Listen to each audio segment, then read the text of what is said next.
Hello everyone, and thank you for tuning into my channel, A New Life with Woody. I just got off work, I'm on my way home. I'm going out tonight with my girlfriend and her son. I'm taking them to Chuck E. Cheese. I haven't been there in a long time, so I'm looking forward to playing whack-a-mole. But earlier today, I received some comments in my box, and they were heartfelt. They touched me. For me, addiction is real. And to hear some of the comments that I heard and the pleas that they were saying, and just the sheer support from me to y'all was mind-blowing.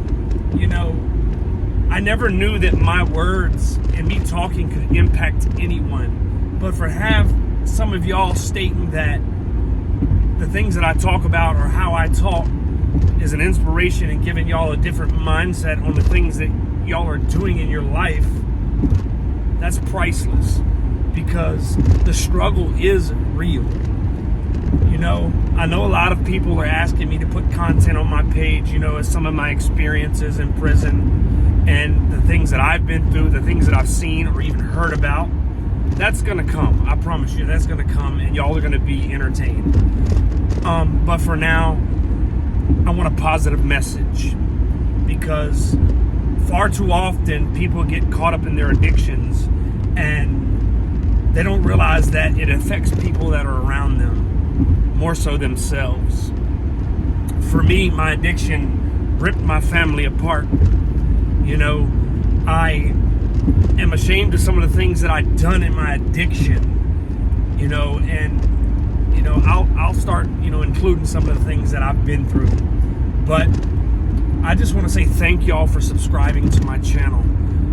This is also a relief for me to be able to talk, to get some of the things off my chest that I've been holding for years.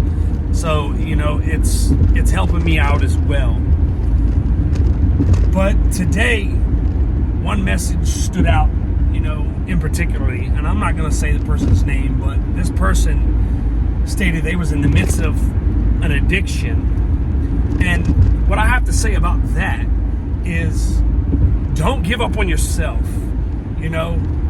Listen to what your body is saying. Don't allow a drug to overcome you.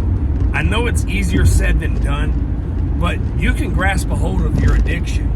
You gotta want to. That's the main focal point. You have to want to change.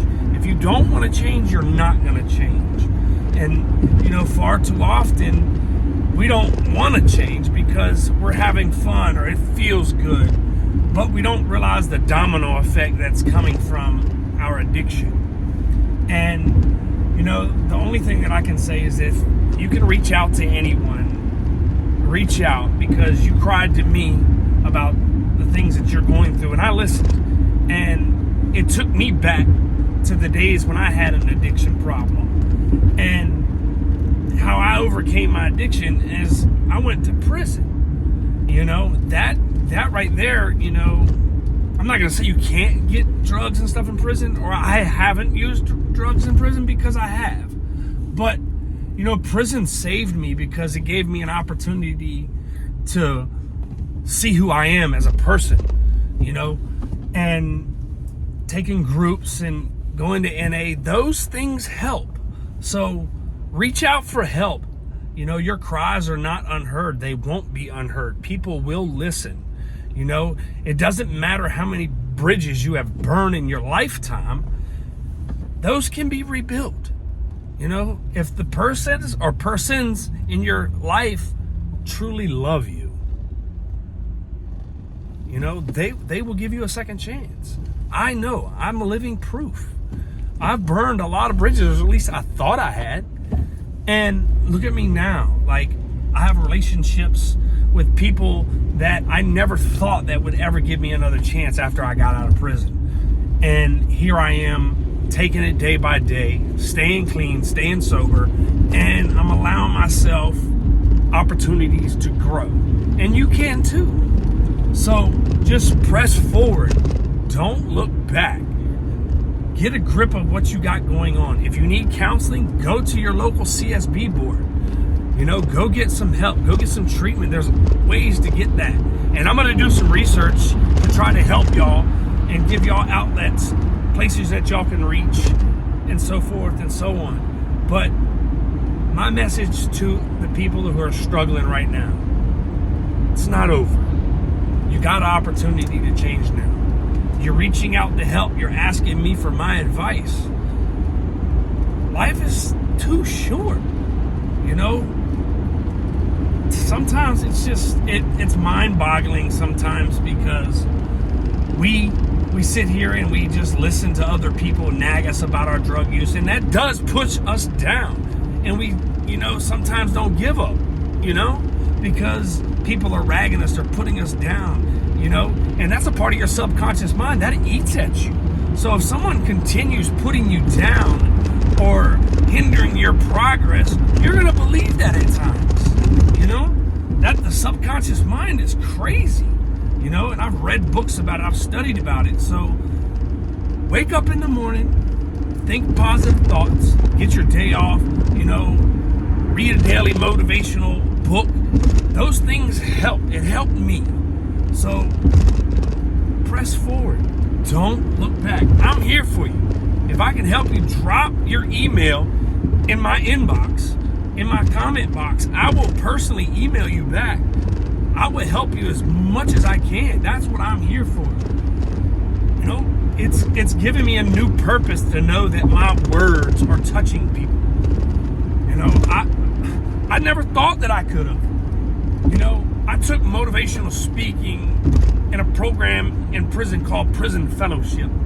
Coach Donovan, he taught me how to speak in front of crowds of people, 60, 80, 100 people. I don't get nervous when I get in front of people. I've made speeches at graduations, and people do listen. And I'm listening. I'm listening now to y'all's plights. So if you got some problems, anything, if I can help, if I can be an outlet or just lending an ear for you to be able to talk to someone, I'm here. Please drop me your email in my comment section, and I will email you, and I will try to help you as best as I can. But I'm going to move forward, because today a monumental thing happened. I hit 500 subscriptions on my channel in 4 days. I don't know the rate how people get subscriptions and what is astronomical or anything, but I never thought I would get 500. I didn't even think I was going to get 100, let alone 500 in 4 days, and it's counting. I get alerts that y'all are subscribing to my channel. So if you have not subscribed to my channel, please click the button, hit your notification, so you can get videos when I do post them. So like I said, I'm going home. My girlfriend, I've been talking to her on and off all day on video chat, and she stayed the night last night. This woman is remarkable. She gives me such strength and hope. She don't judge me. She loves me for who I am. And although we've only been together a short period of time, it seems like I've been with this woman forever. She knows me, she gets me, and I just love her to death. And since my first video came out, her whole entire family has now known what I was locked up for and what I've been through in my life. And at first we were wondering like how that's going to affect that, but I was like, no, it has to come out. We have to tell people, because I don't want people to judge me. If they're going to judge me, they're going to judge me. But give me an opportunity to present myself, and you get to know me as the person that I am now. And then you can make a decision. If you don't like me, then okay, then I can't fault you for that. But her children have accepted me, her aunts, her uncles, her sisters, her brothers, and she has a very large family all over the world. My baby, she's Filipino, and the Filipino community, from what I see, is a very tight-knit community. And I tell you what, they are all fabulous. They don't judge. They are giving me words of wisdom. They are giving me extended hands for staying when we go to the Philippines one day. Offering their villas, and and it's wonderful to even know that my family went from here to this. It went mind blowing. And like I said, tonight we're going to Chuck E. Cheese, and I'm looking forward to that. You know, taking her son and letting him enjoy. Last weekend we went to Busch Gardens, and so we had a good time there. But I'm gonna move forward. So I'm gonna tell you about a situation that I went through in prison. Matter of fact, it was my first day in Florida prison system. You know, it's not too exciting details or whatever, but I'm going to give you a little tidbit of what I endured my first day being locked up in Florida Department of Corrections. I'll never forget it. It was February 2nd of 2002. I had gotten transferred from Dade County Jail. I was going up the road. Now, mind you, when people go to prison that's never been to prison, people ask questions. So I had already gotten the rundown from guys who have been down the road numerous times, what to expect. And a lot of people were talking about the YOs. The YO is a youthful offender. I'm like, I'm 23. I'm not going to be a YO. So I'll never forget it. We end up at South Florida, and we get off the bus. We go through the process and getting undressed, stripped, all that stuff. And we start getting part to the classification part of the orientation. So they're calling names, and finally they call my name, and I go stand on the cement barefooted in a pair of boxers, that's it, on 2 painted feet on the floor. The desk was above me. There was like 8 or 10 classification officers up there in front of a computer. So you go up there, you present your name and this and that and this and that, and they issue you a little card with your DC number on it. So the classification officer, he was like reading out my charges, my length of sentence, so forth and so on. So he was like,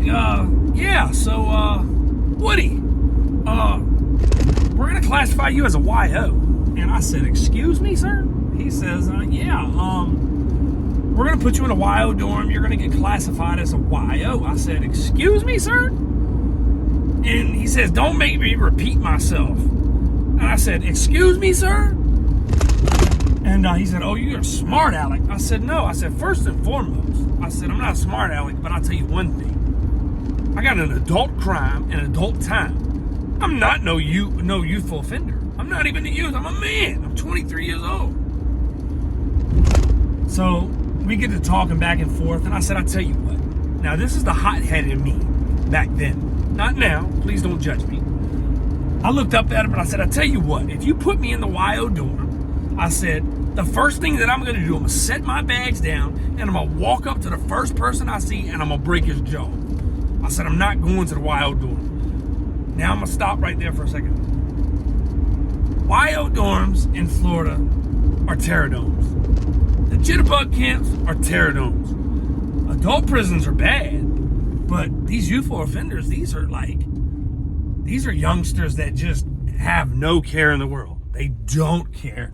So they don't follow rules. They don't do a lot of the things that people, would normally do. They don't listen to rules. They don't do the things of that nature.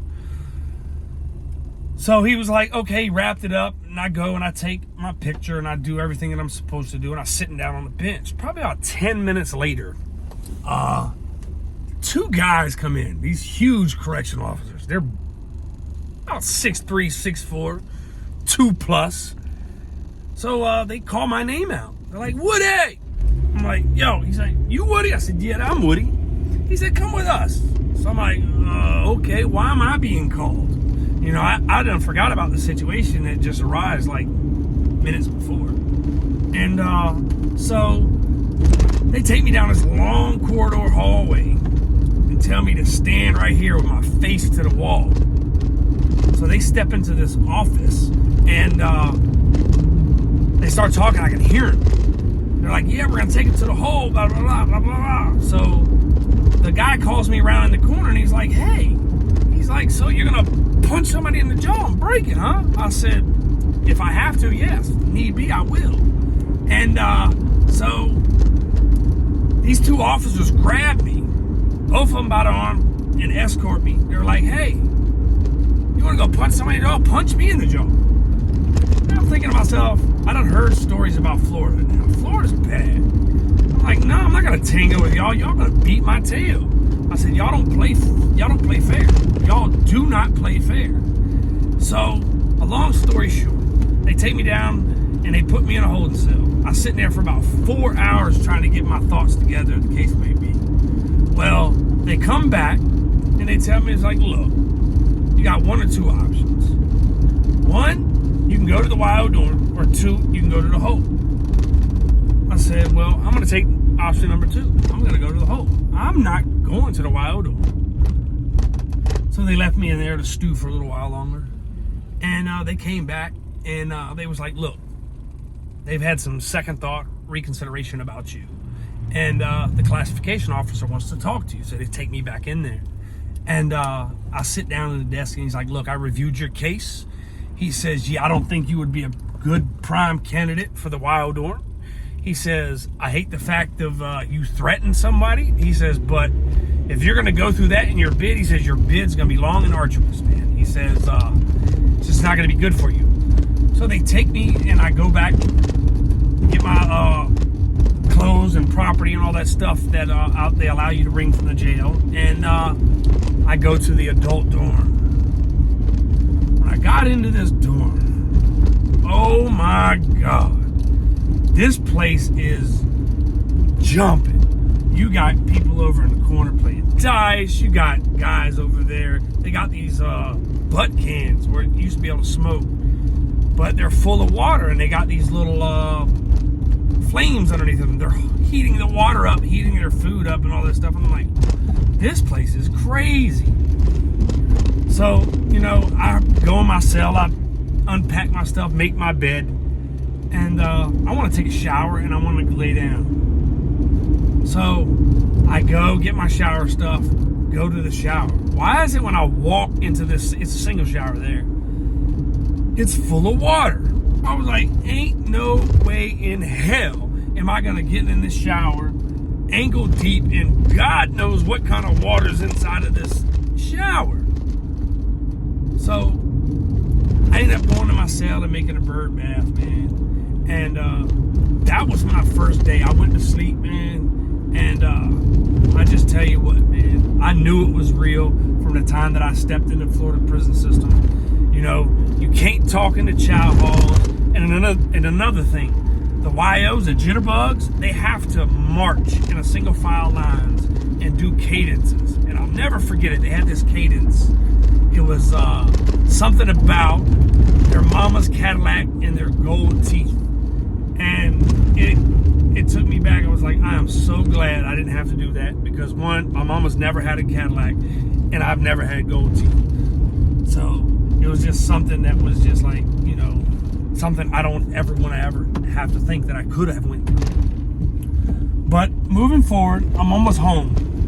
I'm just excited. I'm happy.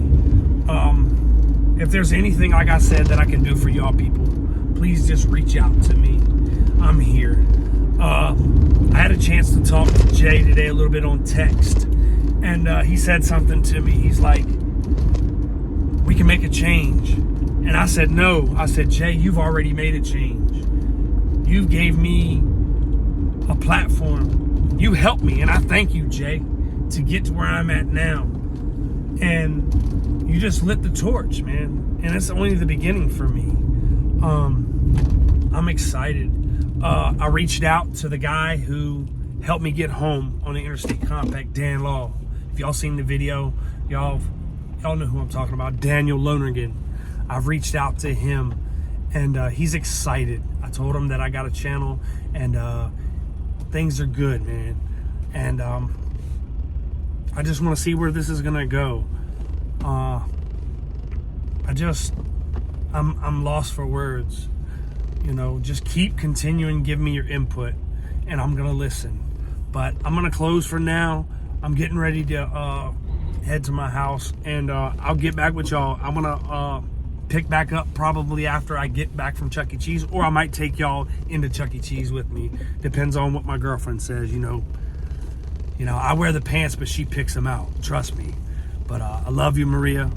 Thank all of y'all. If you haven't subscribed to my channel, please hit that subscribe button, hit the like button, send me your comments, pass the word on. Once again, man, we can do this together. Much love. Peace from Hampton.